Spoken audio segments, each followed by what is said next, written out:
Park. They say it is exceptionally well presented and maintained, sensitive to the local environment. The festival park in the town, meanwhile, was described as spotless throughout. The report from Antashka says the amenity is a credit to users and those responsible for the maintenance of it.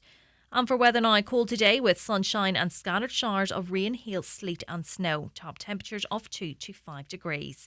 That's all from Highland Radio News for now. We'll be back with news again at 10 o'clock. Until then, good morning. Thank you very much indeed, Michaela Clark. And it's a little bit of a different start to the 9 till noon show today because our main computer here is just in the process of being fixed. So that will all be up and running very shortly. But our lines are open, by the way, as usual. If you want to WhatsApp and text us, it's 086 60 25,000. 086 60 25,000, and that's the WhatsApp and text number. You can email to comments@highlandradio.com, and our phone lines are currently on the blink, but they'll be working very shortly as well. 07491 25,000, that's the usual number, and we are streaming at the moment, as I say, subject to the internet connection holding up. 086, no, that's not the streaming details, that's our telephone number. The streaming details are on YouTube, Highland Radio Ireland. We're across Facebook as well. Now, if you've anything that you want to pass on to us in terms of what the road conditions are like and what have you, thankfully, we've escaped the worst of the weather here, but we aren't immune to it. Of course, there is black ice and what have you out there, so be careful if you're out and about. Certainly, some parts of the Midlands and Southwest got an awful hammering over the last couple of days. Schools closed, operations in certain hospitals cancelled. But as of now, up here, it's not affecting us in that regard. And as you would have heard from the show on Friday, if we are going to get a bad weather, i.e. falls of snow or freezing rain, that's expected over the course of today and tomorrow, but certainly it's going to get very cold at night for the next few days. So no need to be afraid, just plenty of need to be cautious. I went into the shop yesterday just to get one loaf of bread. I didn't want to clean the shelves of bread, just to get a loaf of bread for sandwiches this morning, and there wasn't a loaf in sight. Not white, not brown, nothing. All the bread was absolutely gone. So I'm not sure if that's just a happenstance of a Sunday evening or if all you out there have tons of bread at home. But hopefully the stocks will be replenished today. Right, let's look at the front pages. Excuse me. Let's look at the front pages of some of the papers today and inside others as well. Donegal County Council set to invest in new technology as well as employing additional specialist cybersecurity personnel in a bid to lessen the threat of cyber attacks. This is Chris Ashmore writing in the Donegal News. The importance of the need to have sufficient measures in place to counter any cyber attacks has been highlighted by senior council officials, including Director of Finance Richard Gibson, and details of plans for the coming year were included in the recent past local authority budget. They also have news of cold weather on the way. A moderate weather warning for low temperatures across Donegal will remain in place for much of this week. Met Éireann is predicting very cold nights up ahead with widespread frost and ice and snow forecasted. On to the Derry news now, and a Derry medical practice is enjoying widespread acclaim for a new community project it has rolled out. The Clarendon Way is a transformative project co-produced and rolled out in Derry's Clarendon medical practice. Roisin Cartmill, Clarendon's senior social work practitioner, explained the project, which began in 2020, now includes patients from Aberfoyle and Quayside medical practices. On to the nationals now. We'll start with the Irish Times, and government formation talks are just only resuming now. They're not back in the Dáil for a few weeks yet, such as the winter and Christmas break that they enjoy. But the incoming government is likely to expand roads investment after projects were seen to have stalled under the Green Party. Senior figures in Fine Gael and Fianna Fáil have said. Now, I don't believe the previous government's policies were at fault for some of the delays in road infrastructure in this county, but certainly if there is a renewed vigour in spending on roads, it's bound to benefit this area, or you would hope it would. With formal talks between the parties set to resume today, transport, enterprise, climate, health and justice will move centre stage after agreement was reached in principle on about half of a new programme for government before Christmas. However, it's highly unlikely that a new government will commit to a swathe of referendums, such as creating a right to housing in the Constitution, something the outgoing administration had targeted, but ultimately that did fall away. Both Fine Gael and Fianna Fáil are wary of being accused of backsliding on climate policy and will commit to strengthening delivery of green energy and recommit to climate goals and investment for public transport. But while the former Green Party leader and outgoing Transport Minister Eamon Ryan was accused of allowing roads investment to drift, senior sources in both parties indicated a step change in this area has now been considered. Also on the front of that paper this morning, the Central Applications Office system for college entry should be reviewed to ensure it is fit for purpose in light of extensive Leaving Cert reform and a growing number of alternative study pathways. The Department of Education report has recommended. We may well talk about that down the line. Plenty of coverage, of course, of the cold snap. An awful lot of conversation on social media about weather warnings and the function of them. I'm not a big fan of getting it wrong. I mean, we've had an awful lot of the boys who's cried wolf. And what we did have across the country was a moderate weather warning, which means get on with your life, right? But be prepared for some dodgy conditions here and there. It's not a red warning, which is effectively almost like a shutdown or what have you.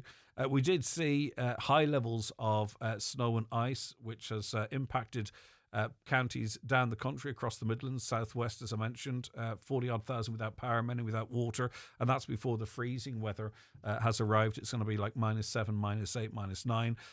As I say, I've never been a huge fan of Met Éireann's weather warnings. I think they're a blunt instrument, but in this occasion, certainly in certain counties, some people are actually saying they didn't go far enough. So to some extent, maybe they're damned if they do and damned if they don't. I don't know. But anyway, tens of thousands of people were left without power overnight as heavy falls of rain, sleet and snow swept across the country, with counties in the south and southwest east the worst affected by the cold snap. Schools in several counties are expected to stay closed today, with a decision left to individual boards of management depending on local factors. ESB Network said it was working hard to restore electricity, but that many of the 59,000 home, farms and businesses affected would not be reconnected for several days, and that the weather warnings in place indicated that more people could lose power. Most of those affected were in the counties of Cork, Kerry, Limerick, Tipperary, Kilkenny, Carlow, Laois and Wicklow. Around 15,000 water customers in Dublin, Cork, Limerick and Tipperary were without supplies yesterday evening, with another 33,000 in those counties, along with Wexford and Kerry, at risk of losing water due to high demand and bursts on the network. And of course what happens is, and I think I might have been guilty of this 20 or 25 years ago, is people tend to leave the tap running so it doesn't freeze. I seem to recall somewhere in the back of my head that I may have done that once. I don't feel great about it, but anyway, I possibly did. We'll keep you up to date, of course, with how it's going to affect us here in the local area of the Northwest over the course of the next few days. We'll try and keep it as realistic and reasoned as is possible, but if there's caution required, we'll get that out there too. The Irish Daily Mail this morning: more community service and less jail to cut costs. What do you think about this? I don't think jail's really working for many, is not working as a deterrent anyway. So whatever hope we had with jail community service might not do the trick. But anyway, shorter jail sentences and more community service should be introduced in a no-brainer for the next government, the head of Irish Penal Reform Trust has said. Chief Saoirse Brady told the Irish Daily Mail the taxpayer forks out nearly €85,000 to put someone in prison for a year, but a probation order or supervision in the community costs less than 10% of that. She argues that as well as cutting costs, the approach would help tackle prison overcrowding at a time when there are almost 500 more inmates behind bars than there is space for, with around 300 of those sleeping on mattresses or floors. However, politicians have pushed back against the idea, arguing that there must be a strong deterrent against crime. Fine Gael TD Micheál Carrigy said justice has to be served for those that are law-abiding citizens. They want to see tough sentences out in place to make sure there is a deterrent for those who do commit crimes. I mean, as I say, people's views are nuanced, though. I mean, if someone is constantly committing crime in and out of jail, that's not working, right? I don't know how you deal with that longer sentence or what have you. But then there are people in jail that shouldn't be in there, or there are those in jail for long periods of time that less time would do. I mean, it just has to be a little bit more nuanced, surely. There can be an approach that works better for the public. helps rehabilitate people if that's possible, and eases the pressure on the prisons at the same time. The Irish Daily Mail, it seems it's all too regular, but it almost seems, once, twice, three times a week that a woman dies in violent circumstances on the island of Ireland. And again, the same has happened.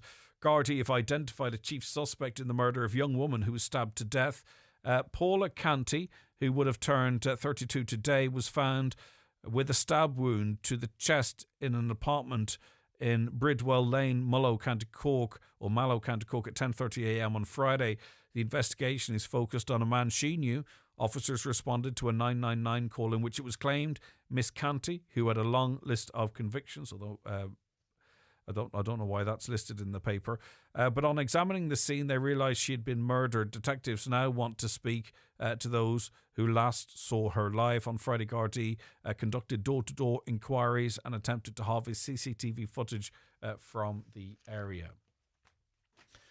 More on the weather in all of the papers, as you can imagine. The Irish Daily Star, the worst snowstorm in years, caused travel chaos yesterday, forcing drivers to abandon cars as forecasters warn of even worse weather ahead in the coming days. And it is kind of interesting. And as I say, I don't know if it is of sort of the boy who cries wolf, but there's so many videos on social media of people out in the cars trying to drive up hills or around junctions and simply stuck. They could not move. The cars aren't, and the tyres aren't built for the conditions in which they were trying to drive. But the county is set to experience a nationwide freeze-up, with temperatures struggling to rise above zero even during the day, making travel extremely dangerous in some areas. And did you watch, to try and warm the cockles at least of your heart, if not your home, did you watch Dancing with the Stars last night? It's not a programme I've ever watched either on RTE or on the British TV channels, but of course there's a lot of Donegal interest in it. Danny Carroll's in it, and so is Mickey Joe Hart. Dancing with the Stars brought a warm glow to a freezing Ireland last night as it returned to our screens. Host Jennifer Zamparelli and Doreen Garhi opened the show in dazzling dresses, surrounded by male dance pros, before the backdrop lifted to reveal judges Brian Redmond, Lorraine Barry, Arthur Goronlian, and former professional dancer Karen Byrne, a new addition to the panel. Buster Brady, aka Mrs. Brown's Danny O'Carroll, was the first to dance, getting 22 points. I missed Danny. I don't know how. Obviously, 22 is not fantastic, is it? Or is it? But anyway, he got 22 points for a smooth foxtrot with his partner Salam Chachua. How else? How did I did see Mickey Joe Hart? I think he did really well. It's a tough old routine, isn't it? I wouldn't fancy trying to do it with the energy levels that's required. But anyway, Eurovision star Mickey Joe Hart, he danced a Paso Doble to Teenage Kicks by the Undertones, with new pro Daniela Rose getting 19 points. So he just came up a little bit short of Danny O'Carroll, and they're friends, of course, and they're getting to know each other even better, I'm sure, through that process. But there will be a bit of bragging rights, I've no doubt about it, for Danny beating out his mate there. Right, okay, we are going to take a break. Just to let you know, how do you contact the show? If you want to WhatsApp or text, it's 086 60 25,000, 086 60 25,000. That's to WhatsApp and text. If you want to give us a call, the phone lines are beginning to function, I believe, now. 074 91 25,000, 074 91 25,000 if it is how you get in touch with us. Right, okay. In fact, we'll not take a break at the moment. We'll move to our first guest, who is Mark Doherty, Managing Director of the Century Cinema Complex. Thanks so much for joining us, Mark, on this cold morning. How are you getting on? Not too bad. Good morning, sir, and Happy New Year. Happy New Year to you. It's good to have you. It's good to have you on the show. Right, we've spoken in the past about the cinema world and the stuff that you're doing. Recently, you added extensively to your business, which is fantastic news, isn't it? It's reinvestment in the area. It does. But it brings its own issues. But before we get to those issues, talk to me about this extension and how's it been going? It's been going very well, thank God. We're very pleased with the way it started off. We had a very good Christmas. Reaction to it seems to be quite good. So what we did, we took the old backstage bar and restaurant and kids soft play centre, We put on a rather large extension, so moved all the soft play to a new building. We added in some bars, we added in some high tech golf, we added in some crazy golf, we've added in some virtual reality darts, we've added a shuffleboard, so an amusement arcade. So what we tried to do is give this space for young adults to meet, to congregate, to have a bit of fun, and to spend some time with their friends and family. Yeah, okay. So all going well, hugely popular, loads of bookings, but staffing. Yeah, we're in that phrase. We're probably sort of caught ourselves. It went better than we actually expected it to do, and we had certain plans laid out of how we thought it was going to do and what we were going to need. And then we opened the front door and suddenly realised, well, okay, all those plans don't actually work, and we need to change how we're doing things. So now we're in the process where we've moved a lot of staff.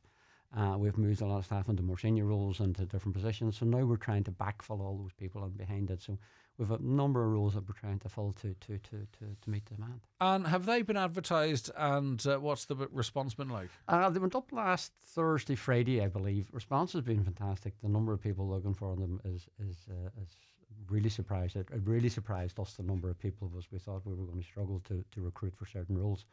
But the response has been absolutely brilliant. But we're looking for those key people with from the hospitality sector who have experience in that sector and want to move on in their career. So that's what we're trying to do. Am I recalling correctly? Did we speak in the past about a massive oversubscription of jobs that were advertised? Like, was that me? Yeah. Do you remember? Like, it's going back some time. It was a different era, but I seem to recall there was a certain amount of jobs, and then there were a massive amount of applications. Am I remembering correctly? There is. We tend to find that, given the industries we're in and our location, for those entry level positions, the number of young people looking for those. And we're talking, young people who are 17, 18 at still secondary school moving into third level. The number of those applicants for those jobs is just absolutely phenomenal. Yeah. It's just, people give it, young ones don't want to do it. Well, that's not our experience. Our experience of that 17, 18, 19 age group is just fantastic, because we have some absolutely brilliant people down there. And we find that they're not only are they studying, whether that's second level or third level, they're managing their social life, and they're working down with us. And we're not a soft touch. We drive fairly hard, and they are incredibly driven, incredibly well balanced, and just a joy to work with. So where are there gaps, Mark, in terms of positions and being able to fill them? There's gaps probably in the hospitality sector in the more senior roles. So those supervisors, those managers who you would see on the floor actually doing the jobs. I think what happened was, during COVID, a lot of those people moved into different industries and different fields because the hospitality industry was gone. It was shut down. It was completely gone. So they moved into other areas. They moved into working on different jobs, Monday to Friday, 9 to 5, and they thought, well, why are we going back to working weekends? To heck with this. I like what I'm doing. I'm working 9 to 5. I'm home in the evening. I'm off Saturday. I'm off Sunday. So those experienced people is what we're looking for. Yeah, and it sort of coincided too with a lot of jobs being available, different types of jobs as well. It's not just that area. I think people in lorry drivers, for an example, security staff, some of that kind of those areas, people had an opportunity to say, right, I want to do something else. Yeah, they did. And, I want to change career. And a lot of people did jump careers as a result of COVID, whether that be from hospitality, whether that be from office jobs. A lot of people decided, well, you know what? I've been doing this for 10 years or 15 years. Let's try something else. So a lot of people have done that. And we've seen that throughout the country, that people have moved from one industry to another industry. So now you do see certain industries are struggle to get people into those roles. Are you having to adjust those roles in terms of, the most senior roles whereby it would require a lot of evening or weekend work? I have spoken to those I've spoken to those in the restaurant industry, and they've said part of the reason that they're only open like Wednesday, Thursday, Friday, Saturday now is that, to get the right staff, they're having to give them a certain amount of time off, that the days of working them to the bone are long gone. Yeah, those days went out the window 10, 15, 20 years ago. They really did. We tried not to operate that way. We always tried to work on the basis that anyone who worked for us, that, they got X number of weekends off, they got X number of nights off. that those days and nights off came together. So you weren't discovering that you were working Monday, Tuesday, off Wednesday, back Thursday. You can't expect people to work like that. Who wants to work like that? Yeah. I work like that, and I'm stupid. So if somebody's going to come in and do a job, you have to try and give them decent conditions within the industry that you're working within. You have to try and make sure that they get their time off when they want it and when they need it. Now, sometimes that works, sometimes that doesn't, but there's compromises that have to be made there. And we've always tried to make those compromises so that people know, well, you know what, I'm off every third weekend, so I'm going to be able to plan that I can go with the family, I can go with the kids, I can go with the girlfriend, I can go with the boyfriend, that I have that Saturday and Sunday to do what I want to do. Yeah, I hear you. Okay, so just to throw it out there once again, what kind of staff are you looking for? What kind of offers have you on the table? We have some senior roles looking for. We're looking for maintenance engineers with a sort of an electronic mechanical background. We're looking for chefs. We're looking for duty managers. We're looking for waiters and waitresses, and we're looking for entry-level staff as well. So the main areas are those more senior roles is where we're trying to cover. And it sounds too like the structure of the company is that there is a progression opportunity. I know I speak to an awful lot of people and have some of them under my own roof who are keen to be able to progress within an organisation. Yours is that type of organisation, isn't it? Yeah, we are. Well, we've grown that much over the last 15, 20 years. We've progressively grown all the way. And we like to try and promote our people from within because they know the company, they like where they're working, and then we like to support them by giving them the training courses that's going to progress them on through their career. So it's an easier way to do it if you have the right people there within the company to do that. You can have a whole lot of people who are qualified for a job, but they walk in the door and they start it and they take one look at you and go, well, I'm not working for that. And that's as much got to do with working a job as the qualifications. Yeah, for sure. And also, I must say, the schools and colleges are great, but you can't beat working in front-facing roles. Young people, I think, particularly just in terms of personality development and what have you. I think it's really important. It's really good. It gets them talking to people. It gets them interacting with people. Which is something that we're doing less of in our early years. So that as soon as you can start doing that, the better. Yeah, you're stuck behind a screen and you don't forget. And then we offer a lot of on-board training with the ETB, who are absolutely fantastic. Some of the practical training courses they're delivering with us is just all right. phenomenal. If anyone wants any more information on what's available, Mark? It's on our social media. You can take a look at there, and any applications, pop it into jobs@centurycinemas.ie. All right, jobs@centurycinemas.ie. Cinema or cinemas? Cinemas. S. Everyone always get caught in that. Well, S I don't know. We could both work. You see. Yeah, they do. All right, Mark. Thanks very much indeed. I appreciate it. That's Mark Doherty there. Excuse me.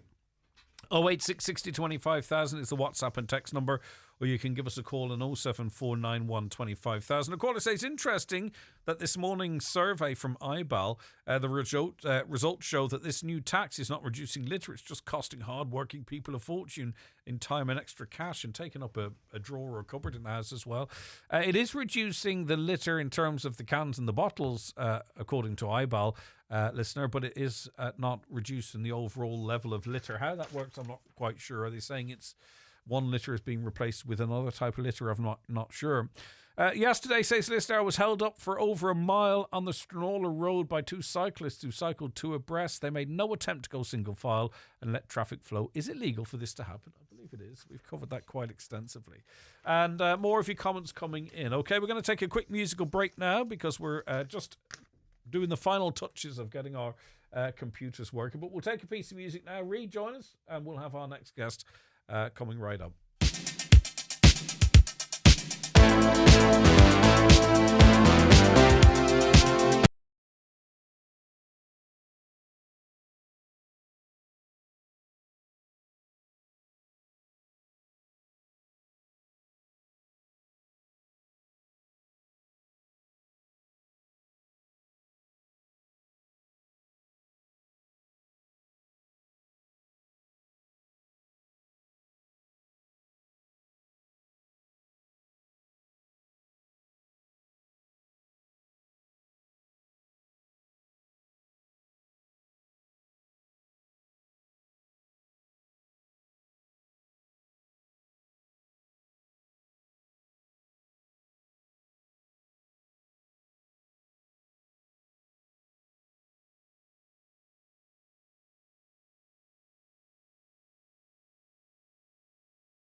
Okay, now we move on in the programme and we can say good morning to world professional darts player Daryl Gurney.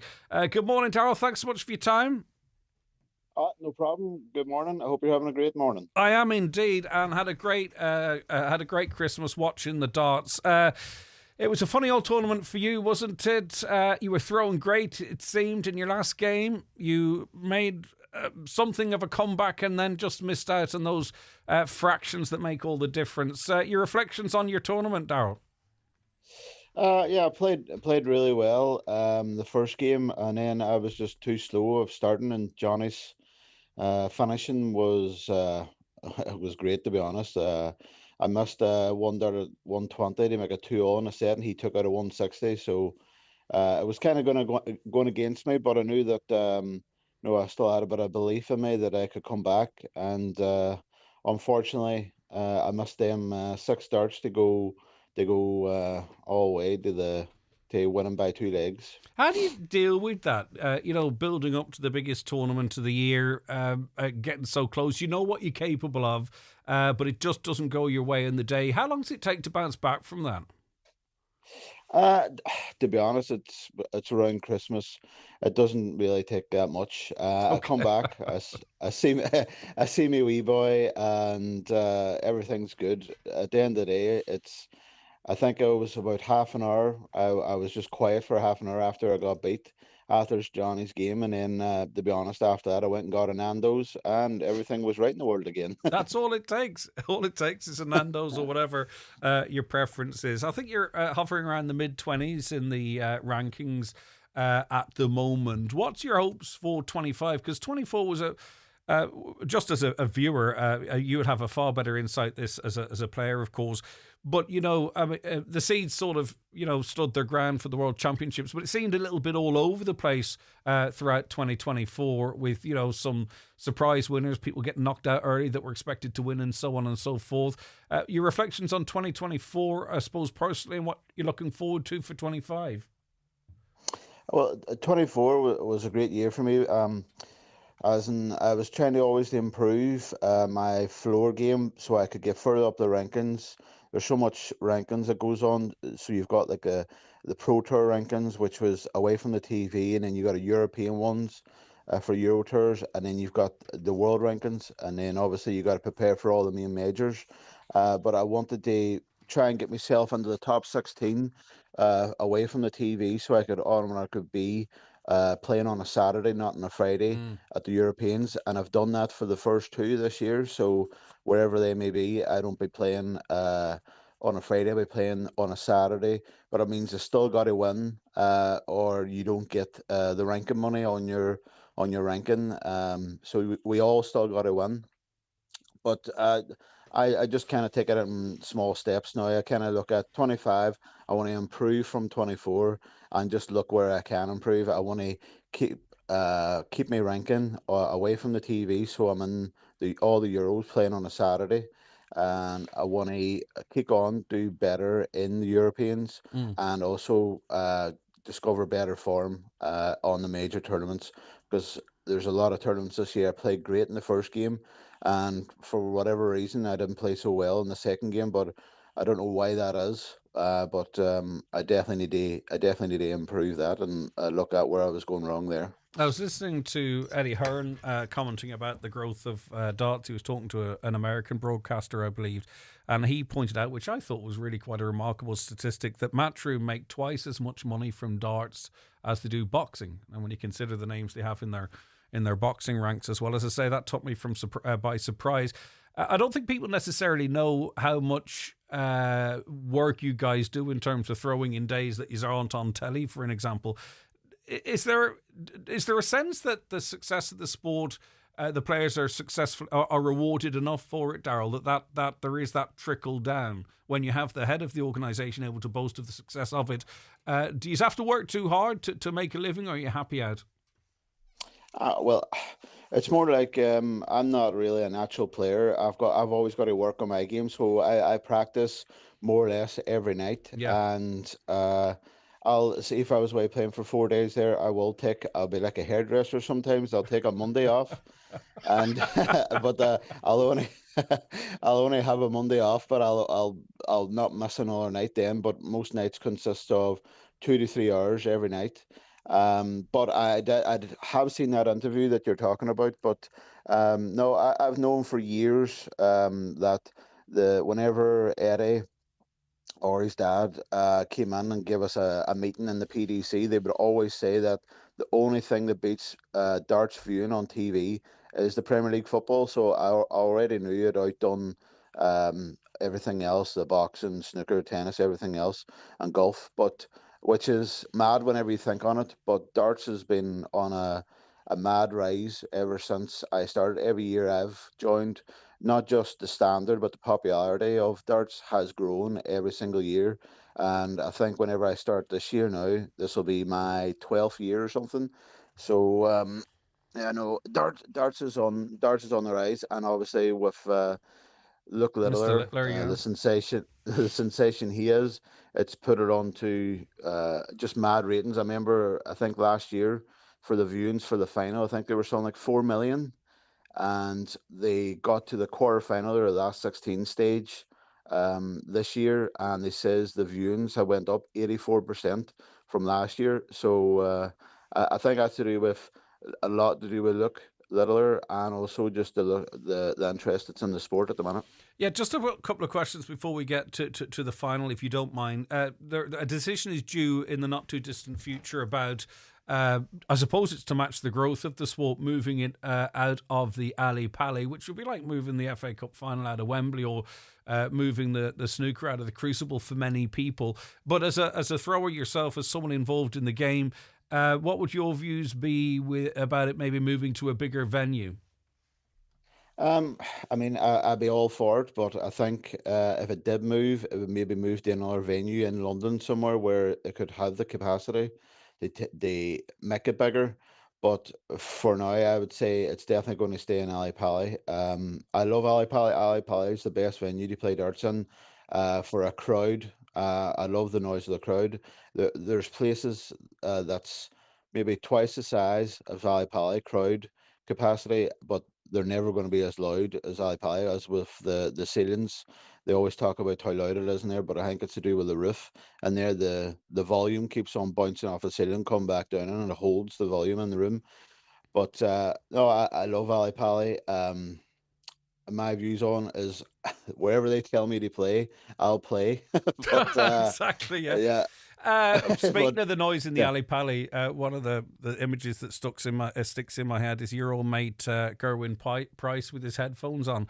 I'm just wondering, what's the story with the boisterous crowds? You know, some giving out that the ref doesn't quiet them down. Those days are gone. I mean, but what's it like playing with that level of noise? And does it matter whether the fans are with you or against you, Daryl, at your level you're operating at? It definitely does. It's like I'll put Minehead and Ali Pali together. If they're with you, it's great. Doesn't matter where you are, and the more people, the better. Because you prefer a massive noise coming at you, because if there is somebody shouting against you, you can't hear them. It drowns out. But whereas Ali Pali, you could literally the people can really reach and touch the stage where they're that closely. Where if somebody in the front table was saying something to you, you can hear them. Whereas if you play in Minehead, they've kept the stage away from the crowd. So if there is somebody at it, you actually can't hear them. It's just sometimes the venue lends itself to you can either hear them or can't hear them. Right. So, in terms of of the tournament itself, do you watch the darts when you're out of the competition? I usually don't, but I did watch a couple of games after I got beat. Yeah, and just as it will go straight to the finals, I don't want to take too much of your time, Daryl. But I mean, we on Friday, me and a colleague here, Mark, was speculating, and I just thought MVG, with his experience, with the stage, with the way he was throwing, that he just would have enough that Luke Littler would fall short. And it goes to show how stupid I am, right? But what we saw was a performance from someone who was playing so freely, His double tens were amazing. The pressure didn't get to him. He seemed to behave really well on the stage. It was really a remarkable performance from a 17-year-old. Actually, for someone of any age, Daryl. But as someone, as you say, you have to work at it to stay at the level that you're at. When you look on, what do you think? Oh, well, I watched him, and to be honest, I knew that he was always going to win the final for me. Mm. He played a great friend in Aspinall. They're under the same management, so he was all let's say smiles and Yeah. being not really in the zone he needs to be to win, but he was playing incredible darts anyway, so he didn't need to be. And then in the semis, he played Bunton, which again, it's one of his big mates, so he was under no real pressure, and he's obviously friends with Michael, but because he's with Target, he would see Nathan and see Stephen all the time, whereas Michael's like with Wimal, like Mm. myself, and I knew he would have that extra bit of focus whenever it came to the final. But I thought he was superb. After the first set, one of my sisters texted me, thought, what do you think the result is? And I just seen how Michael was slow at starting and he was struggling. I think he was down to 18% on his doubles to start off with. I said to myself, it's going to be 7-3, and I'm not just saying it because that's how the result was. I want to But see the I betting did get slip. well, No, this is only it. messing. I just knew, if you asked me before our dart was thrown before the final, it still would have been look, but I still would have said maybe 7-4, 7-5. But just how Michael started and how slow he was, I knew that he was going to struggle early on, and you can't do that against Luke. Luke is he was so determined. He's so calm and he's so focused in every single leg. And obviously, whenever you've got the scoring power, he does more or less nearly hitting a 180 every other leg. It's hard to beat, especially whenever he's hitting a 180 on his throw. Yeah, it's going to be interesting to see. With the likes of yourself and the faces that are as familiar now as footballers' faces, that's the way the sport has grown, or Gaelic football players, depending on what sport you're following. The more eyes that are on it, and Luke Littler brings an awful lot of eyes, it's going to benefit everyone. I'd imagine. All right, listen, it's been absolutely great chatting to you, Daryl, to get your insight into how your career's going. We wish you the very best for 25. Always enjoy when you're throwing as well, because it feels local, if you know what I mean, if you allow us that. So we want to see loads of success from you in 25, and we'll be cheering you on. Cheers. Thank you very much, and Happy New Year. Happy New Year to you, Daryl. Best wishes to all. That's World 25 darts thrower Daryl Gurney from Derry. His reflections on his career. He's 24, heading into 25, and the World Championships there as well. Enjoyed that. Thanks very much, Daryl. Right, okay. Hi, Greg. There really needs to be something done about the footpaths around Letterkenny town when the weather turns frosty, says this listener. Just left my partner to work this morning and we've seen 3 people fall on the footpaths due to ice. Surely the council could provide a quad to travel around the town's footpaths and grit the footpaths with salt and grit. It was terrible seeing people struggle to get to work this morning. I'm not sure how you resolve that, because if the council took on the footpaths of Letterkenny, then the footpaths of Donegal town need to be sorted, and Ballyshannon and Bundoran and Dunlow and Ballymface and all, or Buncrana, Carndonagh. So, you couldn't just do Letterkenny and nowhere else, because everyone has equal rights to get about. Could we do something whereby everyone takes responsibility for the footpath in front of them in their properties, or be incentivized to do it? I don't know. Is there a solution there? I just can't see a scenario whereby we could ever have the council doing footpaths. It's probably really quite sad to view it like that, but that would just be my gut feeling there. Many people need to get onto the main road to get to work in the morning. Why are rural roads in Donegal not gritted to enable this? We must be the only country who comes to a halt for bad weather. I suspect we're not. Again, it's about resources and the amount of roads we have. I sound like a council spokesperson. It's not my intention, but I think we'd all like our local road to be done. It's just not possible, is it? Maybe it should be. I don't know. Any advice for this listener? I paid money for a Christmas dinner dance. The band rescheduled due to the weather. The rescheduled date didn't suit me. I was told that I wasn't entitled to my money back. Am I entitled to my money back? The hotel said that money was towards the deposit, and the band feel that I'm entitled to my money as I did not receive anything. I suppose it depends on the T's and C's of the deposit and what you've paid and what have you. All right, you're tuned to the 9 till noon show here on Highland Radio. We are just working through a few technical issues here, so apologies. Well, you're not getting ads. That's the only difference, really. Everything else seems to be functioning okay. And we're going to take a piece of music here as well whilst we line our next guests up, which means we're going to have to mute on the stream. My apologies for that.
Credit union was created. Okay, we are pretty much back up and running all around now. Good morning to Lubomir Moravakzik. Good morning to you. I hope I've pronounced... I beg your pardon. Is it Krishna I'm speaking to? Yes. Krishna. Good morning. Good How are morning you? to you. My apologies there. There's just two names here in front of me. Now, you are the owner of a restaurant in Gortahog. Is it the... What's the name of the restaurant? Taj Indian. Okay. Right. Now, That's right. something's going around on the internet that's proving problematic for you. What is the story? Yeah, we just got some the viral on the social media that the name of the there is the person of the name. What is I'll just but something He's in the UK. That is, just give me a second. So, somebody make a viral video. The Abdul Aziz, the name of the kind he's working here, and he's charged for the the rapes case in the UK. Yeah. But I would like to say that it's I'll tell you all. what, it's Krishna. I'll set this up if that's all right. Sorry, because we were just getting our notes together here. Effectively, everybody would be very familiar with the massive conversation that's happening at the moment in relation to the British government's reaction to grooming and rape gangs. It's all across the British media. Elon Musk is commenting on it and what have you.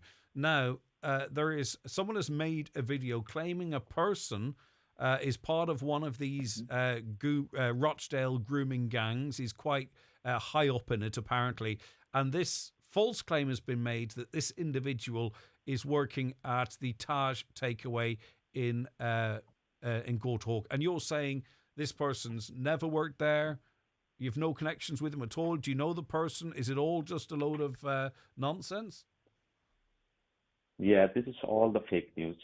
I would say to the people, the name of the person, what's here on the social media, never worked in my company since I started that business in May 2016.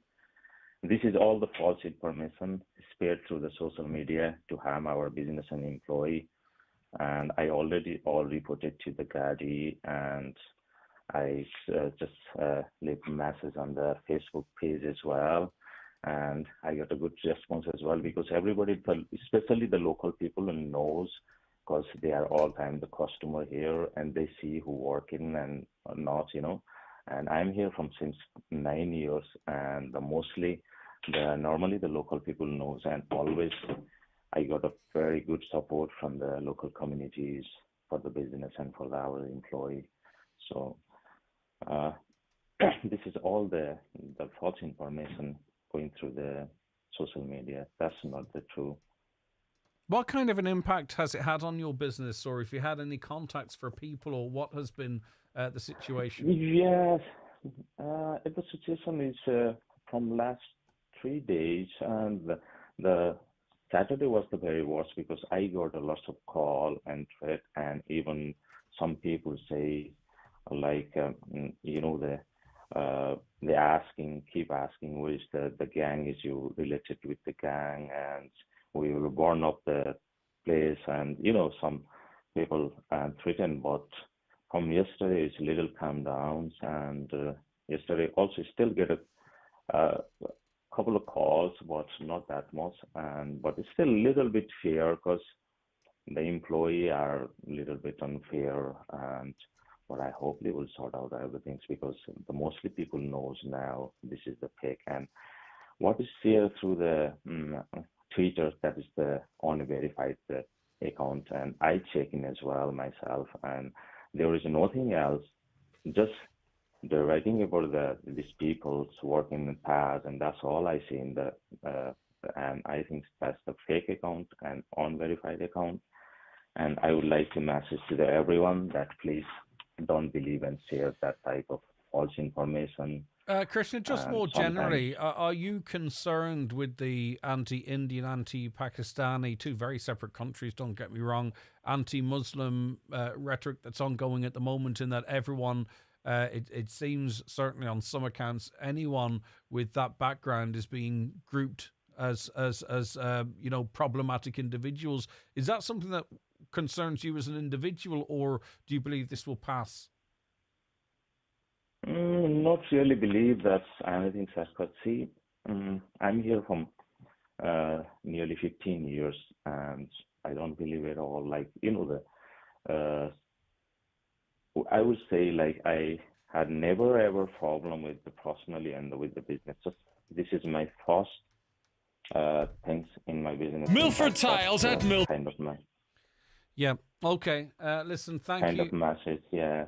Okay. Listen, we have to move on, Krishna. Thank you very much indeed for your time. He just wanted to clarify that the image circulating, and it's a post that was on social media, Rochdale grooming gang members still not deported 10 years after attacks, and someone on social media said, can you please highlight this? This man pictured is the master of the Rochdale grooming gangs, and he's working in Taj Takeaway Go to Hawk.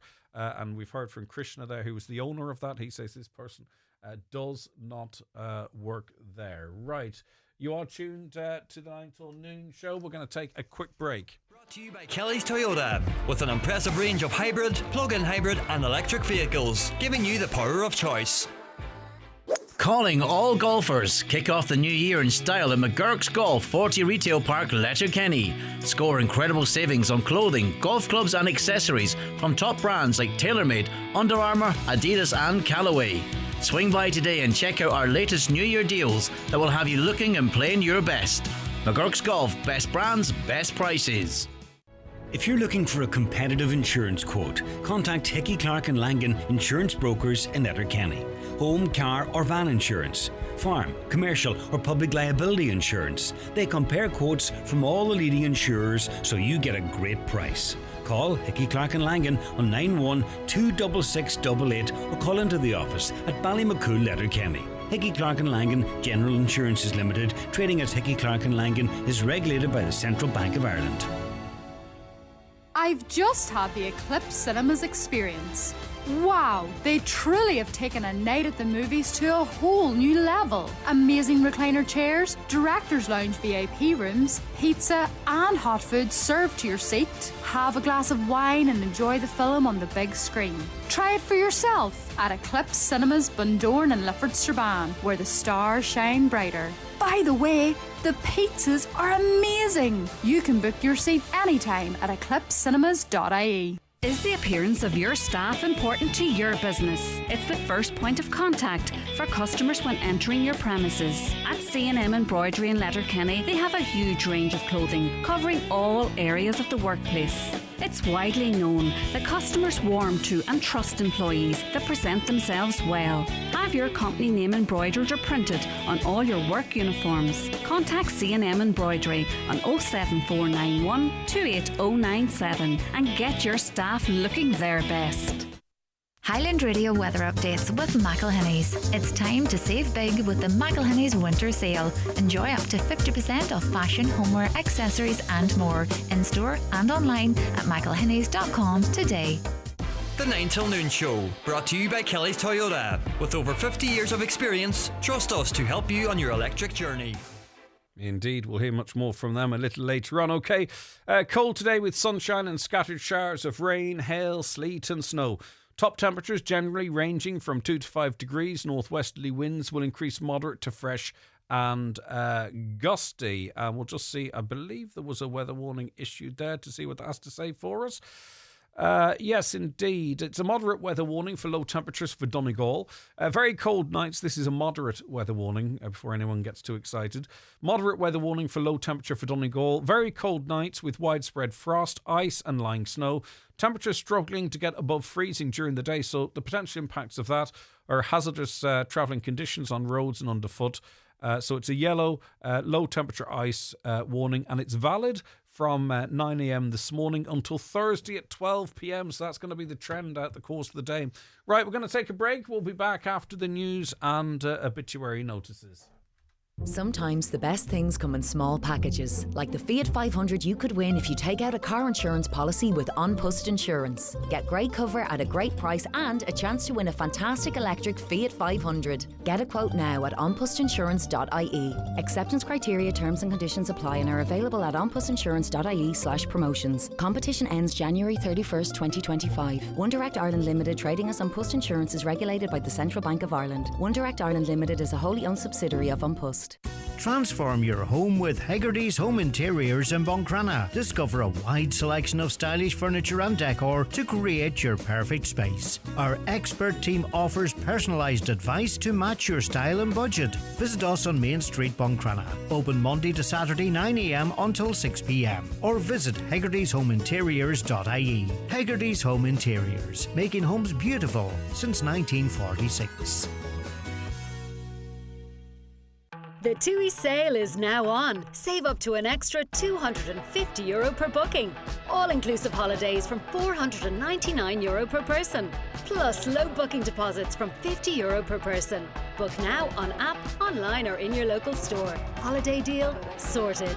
TUI, live happy. Offer terms and conditions apply. Thinking of getting a new car in 2025? Why not get one in 2026 as well? Buy a selected 251 Nissan and we'll replace it with a 261 Nissan for free. For details about this and all our 251 offers, contact your local Nissan dealer or visit nissan.ie. Nissan, defy ordinary.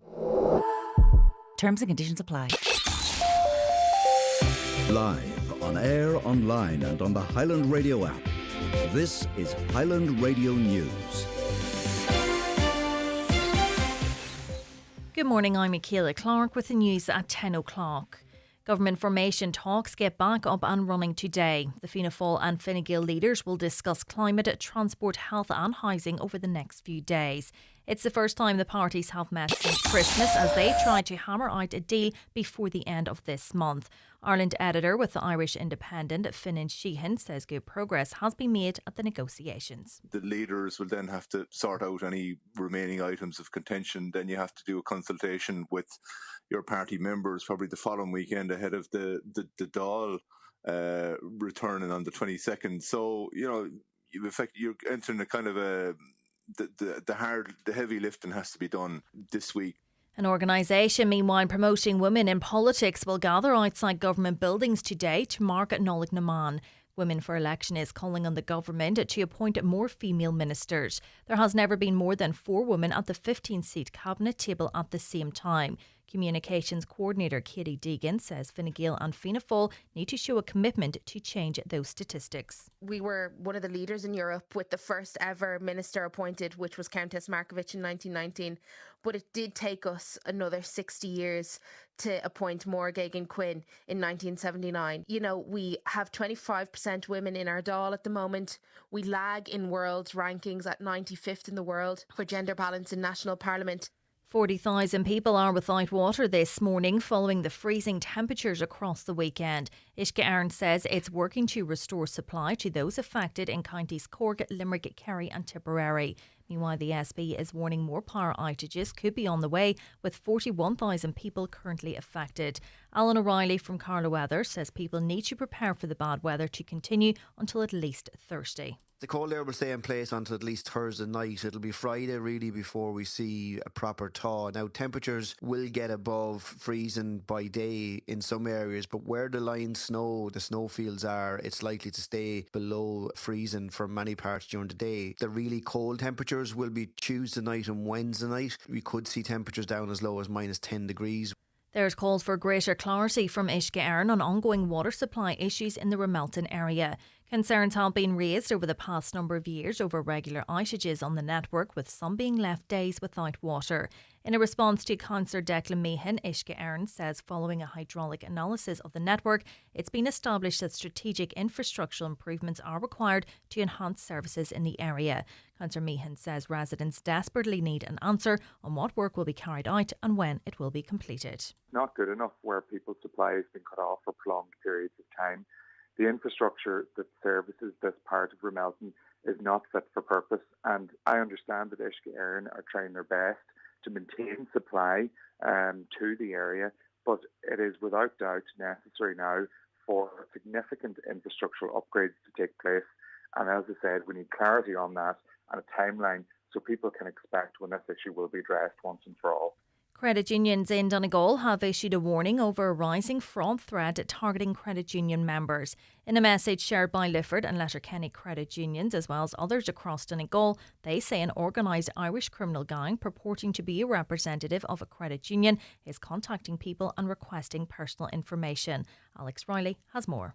Lifford Credit Union is appealing to members to be vigilant and to protect their financial security. The scammers are said to be contacting credit union members and requesting debit card details, personal security information and one-time codes. The information is then used to set up Apple or Google Pay to make fraudulent payments. People are being reminded to never share financial details, passwords, one-time codes or personal information with anyone who contacts you unexpectedly. Members of Lifford Credit Union are being advised to contact them immediately if they suspect any suspicious activity. Weather now cold today with sunshine and scattered showers of rain, hail, sleet and snow. Top temperatures ranging from 2 to 5 degrees. That's all from Highland Radio News for now. We'll be back with an update again at 11 o'clock. Until then, you can keep up to date with the latest local news on our website highlandradio.com. Good morning.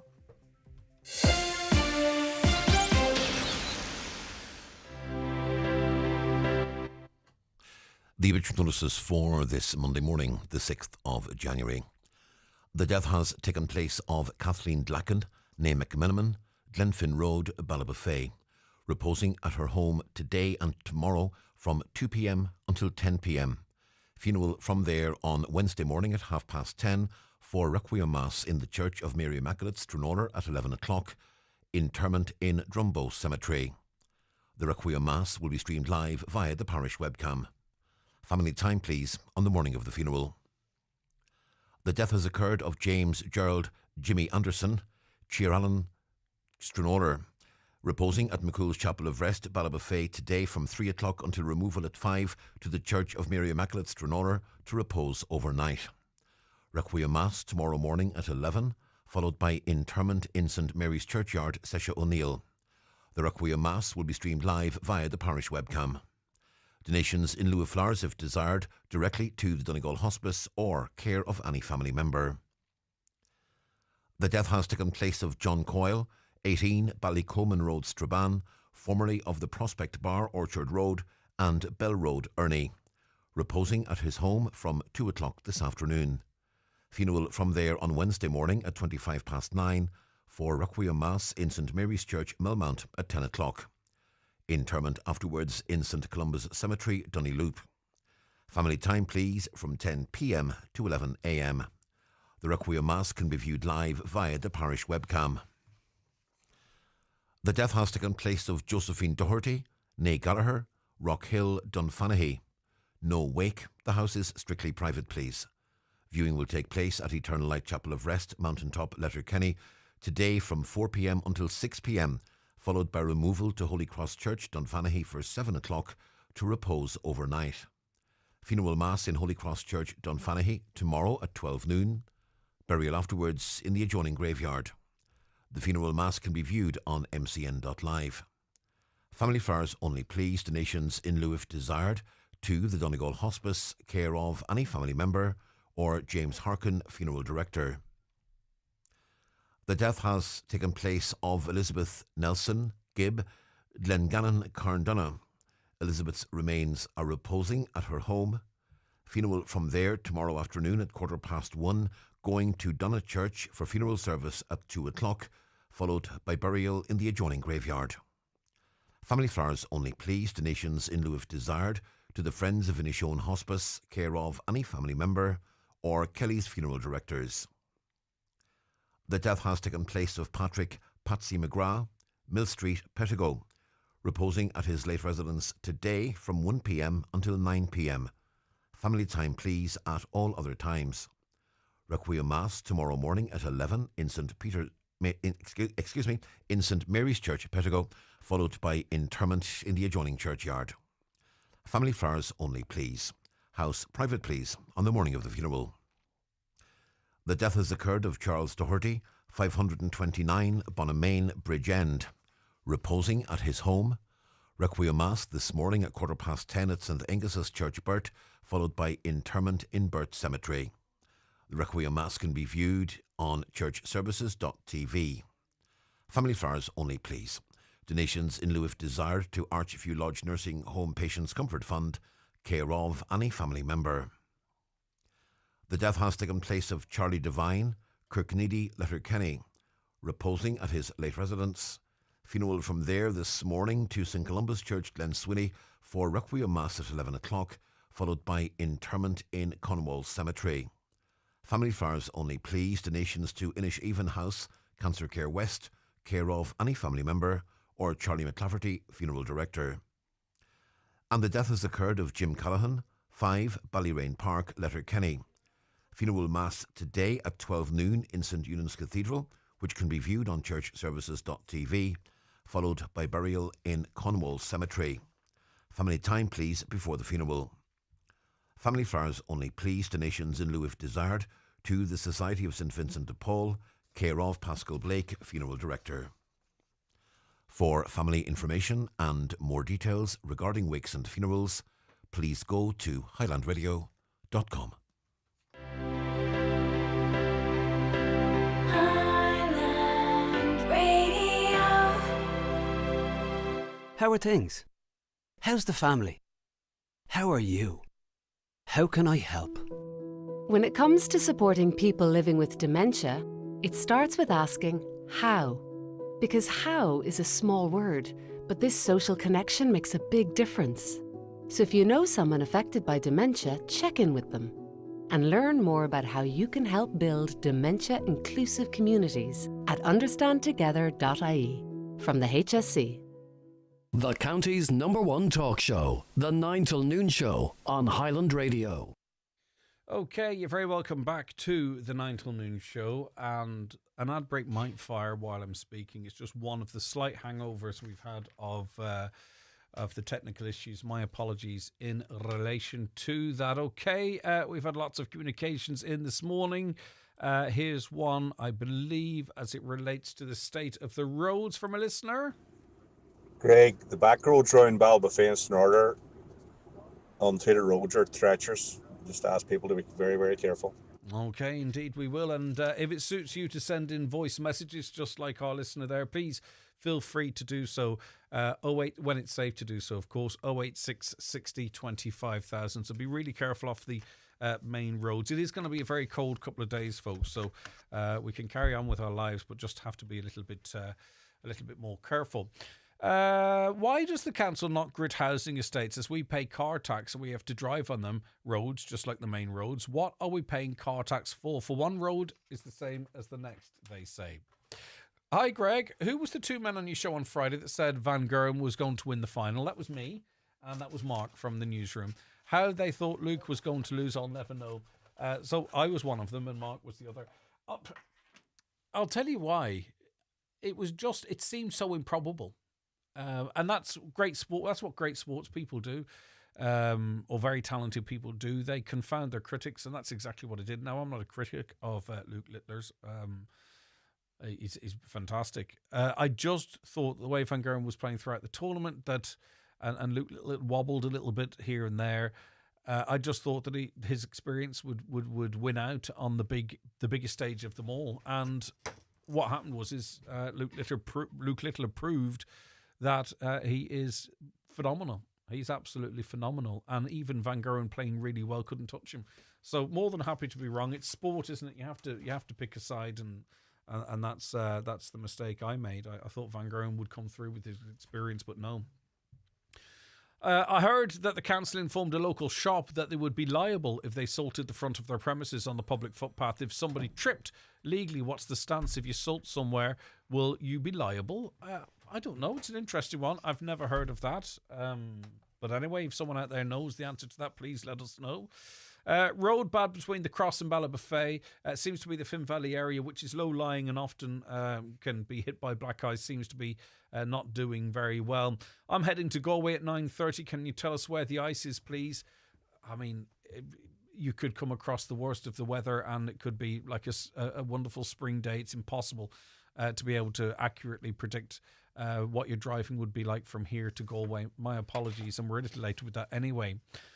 Motorists, beware, the back roads are dangerous and slippy. The back road from Drumkeen to Letterkenny and Drumkeen to Convoy, very dangerous. There is black ice. I've had to go on the main road. Please tell cars to use their lights as well, as it's quite hard to see. Hi Greg, I can't understand why the road going out of Carrigan's going to Newton is never salted and the school is on this busy road. Thank you. That is one that seems to come up from time to time, all right. Okay, the roads in Killygordon are passable with care. Motorists are skipping the traffic lights, which is causing problems. Everyone just needs to slow down. Good advice any time of the year, I think. The back roads of Ballabafay are really bad with black ice. Please drive with care. So we've had a number of along those lines, particularly in that area, but not exclusively that area. But just be careful if you're out and about there. Right, it is the 9 till noon show here in Highland Radio. Our phone lines and everything's back up and running now, thankfully. So if you want to give us a ring, 07491 25000. If you want to text or WhatsApp the show, it's 086 60 25000. Feel free to send in your voice messages as well to WhatsApp if that suits you a little bit better. And it can suit people for a myriad of reasons. McCullough Jewellers in Letterkenny are synonymous with fine jewellery, quality watches and giftware. With stores at Main Street, Letterkenny and the Letterkenny Shopping Centre, or online at ormccullough.com. You can choose from their quality product range in a relaxed atmosphere, and their sales staff will be happy to help you make the right choice, whatever the occasion. McCullough Jewellers, making moments magical for generations. Attention Donegal, Derry and Tyrone. PD Bathrooms and Tiles are proud to unveil our newest and most stunning showroom in Lisfannon Business Park, Buncrana. Located right opposite the Northwest Golf Course, we offer unbeatable quality and incredible value. For 30 years, we've been the experts in total refits, stocking and serving as the sole agent for many top brands. Visit us today and transform your space with the finest bathroom and tile solutions. Telephone 93 95 884. PD Bathrooms and Tiles, where excellence meets value. Lisfannon Business Park, Buncrana, F93H10F. The 9 till noon show, brought to you by Kelly's Toyota, Port Road, Letterkenny. Stockists of a wide range of used passenger and commercial vehicles. Watch the show live now on YouTube, Facebook and at highlandradio.com. You're very welcome back to the 9 till noon show here on Highland Radio. Thanks so much for all of you texting in. I'll catch up on all the texts as this morning wears on, but we're going to cross over to our next guest now, who is Dr. Darra McCashin. Good morning to you. Thank you so much for joining us. It's great to have you on the show. Good morning. Thank you for having me. Dr. Darra, for those who aren't aware, is Assistant Professor at Dublin City University School of Psychology and creator of a new resource to help teachers and parents address online masculinity influencers. And I suppose it depends on which area of online we're talking about, but it is potentially, and the word's thrown out a lot, it's certainly, I think X particularly, but not exclusively, is a place where we see an awful lot of toxic masculinity. Would you agree, Darra? So thank you so much for introducing the resource, produced alongside my colleagues, Dr. Fiona O'Rourke and Dr. Catherine Baker here at the Anti-Bullying Centre in DCU.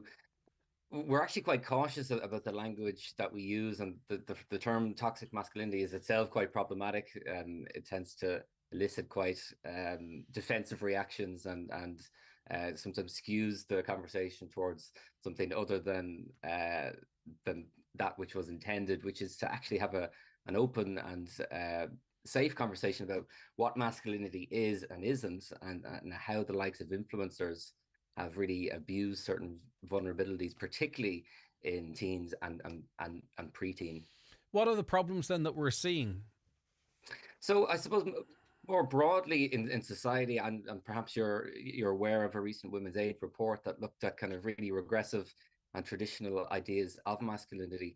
In society, we are seeing an uptick in misogyny, and this has been reflected in the classroom as well, where ever younger boys in particular are displaying particularly harmful attitudes, which then lead into behaviors as well. So there's a natural concern there about the trajectory of that.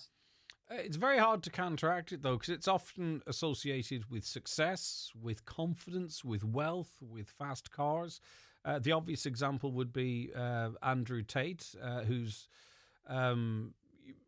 very loose with his language in relation to, you know, women's rights, women's roles in society, where they stand in relation to men. But it's not just that message, it's everything around it, I think, that can reinforce it and make it seem really quite attractive. Absolutely, and it's a lifting of red pill ideology going all the way back to the Matrix of all things. But the likes of Tate are quite specific and deliberate in their language, I would argue, in terms of how they're targeting the particular the vulnerabilities of boys, but also the kind of, as you say, the things that would potentially appeal. When in actual fact, if you do a deep dive of what Tate is and what he says and the structure behind it, it is nothing more than a glorified pyramid scheme But wrapped he's a up in, business as you say, person. that kind of He's a business Instagram person. imagery of wealth and so-called success. Yeah, he's a which business is in person, part and his his appeal. speciality is young men or older men and getting money off them. I mean, that's it. It's a business. It's the same as if someone is constantly talking about mop buckets on TikTok. They're in the business of mop buckets. I would love if we could create a situation. Because we seem to be moving. Everyone sort of claims to be free thinking and thinking for themselves, and seem to be drawn to these echo chambers, which I find really quite ironic. And it's not just in this area; it's in many different areas. Before we talk about the tools that are available, if we could just get people to genuinely think for themselves and analyze what's being said to them and look at other sources of information and make decisions. But unfortunately, we aren't like that. And it's hard to resist. I find myself too sometimes having to check myself and say, hold on, you Greg, you know what you need to do here. You need to check an alternative source. You need to think a little bit more for yourself. It's very hard, especially if you're born into this. You know what I mean? If this is your lived experience in the online space. 100%. And look, as humans, we're almost we're particularly vulnerable to the likes of confirmation bias and echo chambers and things like that, particularly as they play out online. Really are problematic as we try and actually enact some basic critical thinking, as you say, check an alternative source, or simply even question the very thing that's been presented to us. And it is quite ironic yet that the likes of so-called free become synonymous with certain communities as well. And when you take an issue as sensitive as what it means to be a boy, a man, what is masculinity in a changing society, that becomes all the more sensitive. And teachers and parents are particularly concerned about how should they try and facilitate conversations around that too. Yeah, so how do you do that? Because there is a guide, and that's what we're talking about, and that's why we invited you on. It's a new resource. So it's for teachers and parents, because we need help as well. We don't have all the answers. This is new to an awful lot as well. So it's a 3-part guide. And the first part looks at overall context. So talk to me. We're not going to be able to go through the whole guide here. We're giving people the headlines so that they can get an interest in it. But go on. What's the overall context? Well, I mean, I suppose the overall context was everything we just discussed there about how this kind of online ecosystem of particular influencers is having such appeal, and it was a direct reaction to the explosion of Tate 2021-22, and parents and teachers crying out for a particular resource to try and address the specifics of that. So part one of the resource talks about there's actually nothing particularly new about Tate. And some of those old school messages and the harms there, and the pyramid scheme structure, that's all quite familiar. What is new is how it's reached younger audiences through social media. So we talk a bit about, for people that might not be aware, what are the messages and what is the ecosystem in which this is occurring. Yeah, and I'm not trying to. So that's the what Tate does is it's in your face, right? He's not hiding behind it. He says what he does, but what about passive influence as well? And I'm not grouping these individuals together, but let's just say, for an example, we've all heard the tape. It's not left or right wing or whatever. We've all heard the tape of Donald Trump referring to grabbing women wherever he sees fit. We know that he's had liaisons with adult film stars. That stuff is all a fact. Elon Musk's his best mate. He owns one of the most influential platforms, multiple partners, multiple children, infidelity, all of that stuff's in there, right? They're not necessarily pushing a message the same as Andrew Tate, but they're in a sphere, a space that sort of has men at a certain position and women. Women should be having more children, right? It's their fault. The world is deteriorating because women should be at home making more babies, and that's the greatest threat to humanity. This is also a theme that's running through a lot of the space that a lot of these people operate in. As I say, I'm not saying Andrew Tate and Donald Trump are the same before people think I'm being anti-Trump. I'm not saying that, but there's very obvious stuff, and then there's subtle stuff that seems to be influencing the role of men and women and men's attitude towards women.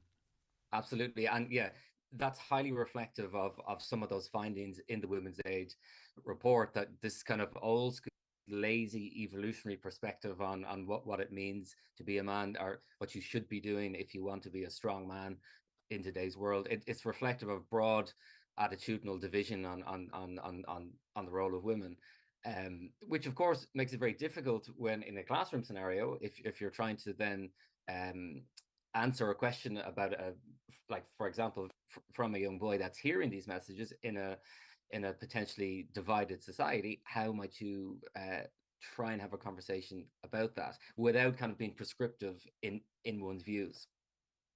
What are the impacts in the classroom that we are seeing from this? Do we have evidence in that regard? There's some interesting polling data from the UK that kind of speaks to, I suppose, the overall prevalence of Tate with teenagers. So just under 60% of teens have a positive view of him. There's some interesting kind of attitudinal differences where there's some pushback towards Tate's view of women, a small amount, but the stuff that's of appeal is the wealth and the success and the cars.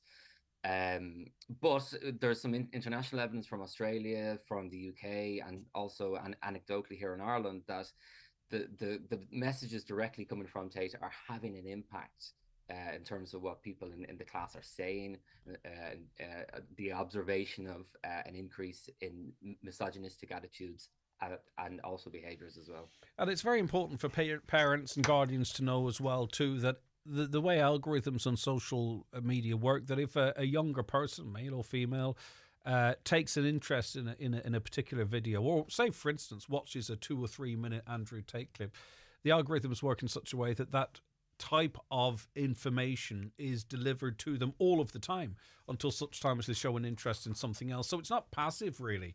Particularly TikTok, but also I noticed other platforms have improved their algorithms. It will continue to push this type of information constantly, and information around that information that drives it home to a greater extent. So it's just something we all need to be careful of about anything in life.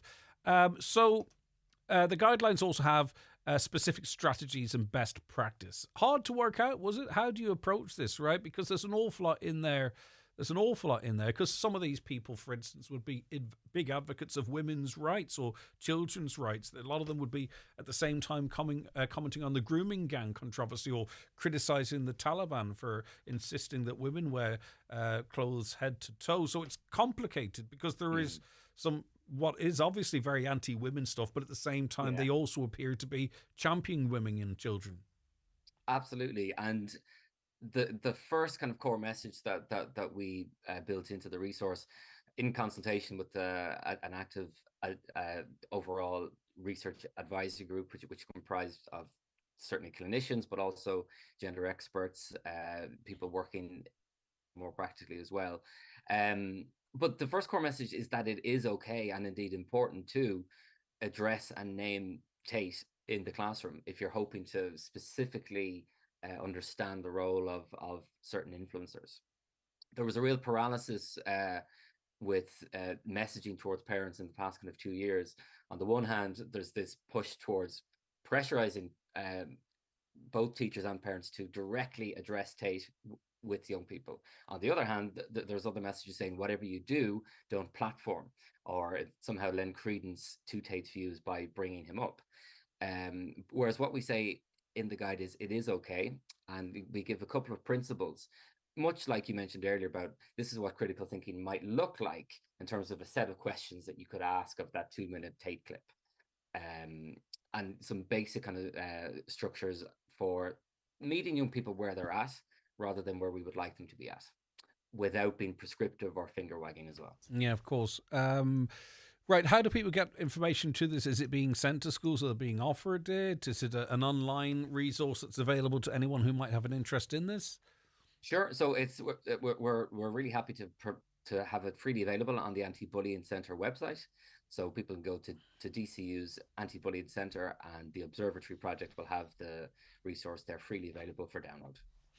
Okay, listen, thank you very much for your time. I really do appreciate it. I'm sure we'll talk again. Okay, that was Dr. Darra McCashin, assistant professor at Dublin City University School of Psychology and creator of a new resource to help teachers and parents address online masculinity influencers. He doesn't want it referred to as toxic masculinity, but at the same time, there's nothing wrong with masculinity either.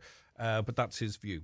A caller says, doesn't a lot of masculinity come from religious views? Andrew Tate is a Muslim, and a lot of his views on society and manhood is based on their view. Well, he converted to Islam.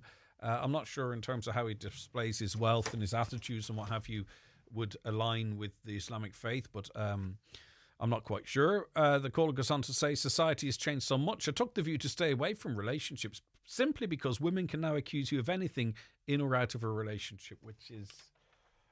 there's a word for that. I don't think that's very healthy for you, certainly, or society. Women aren't that scary.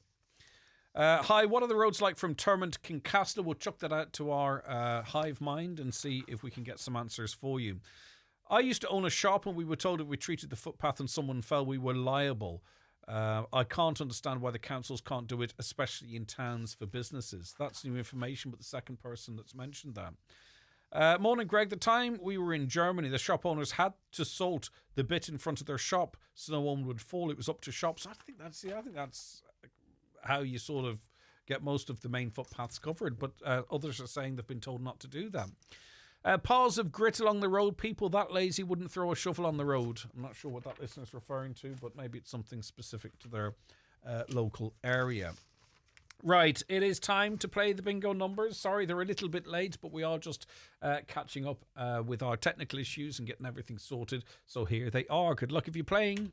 It's time for Vision Ireland Bingo on Highland Radio. It's Monday the 6th of January. You're playing on the green sheet. The reference number is S6. It's game number 2. You're playing for the daily prize of €1,000. The numbers are 60, 62, 39, 8, 17, 33, 59, 90, 20, and finally 64.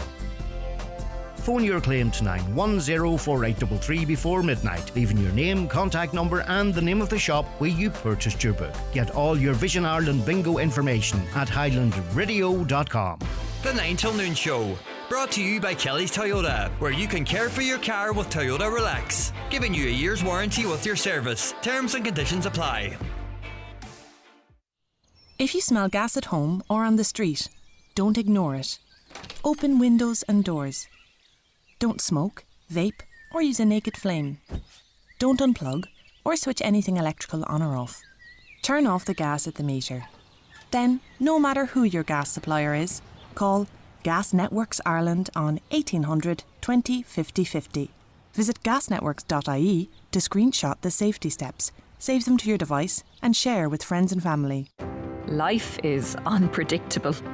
That's why I'm letting people know what I want, just in case life takes an unexpected turn. Like thousands, with help from the Decision Support Service, I'm making my enduring power of attorney and advanced healthcare directive. There's no time like the present to plan your future. Visit decisionsupportservice.ie for more. Your future self will thank you. The Decision Support Service. My decisions, my rights. Cartlanna, Farigam Starula, Costner Rod Museum. Is fiú go mór rudí starúla. Más féidir de agrúcht curla hairecht na héireann, béidir go machtú cáilíche deontas áil faoin gcuiste muirseacht aireachta. Tá iartais oscailteanais heritageCouncil.ie/funding. Le takeíocht an rointíochta rialtais áitiúla agus aireachta. The Renault Symbioz E-Tech Full Hybrid is a study in balance in an all-new family compact SUV, much like a symphony. The solar-based sunroof illuminates or darkens, and the smart infotainment system has Google built in. It's a soaring crescendo of a family hybrid. The new Renault Symbioz from 0% APR or €1,500 trade-in bonus.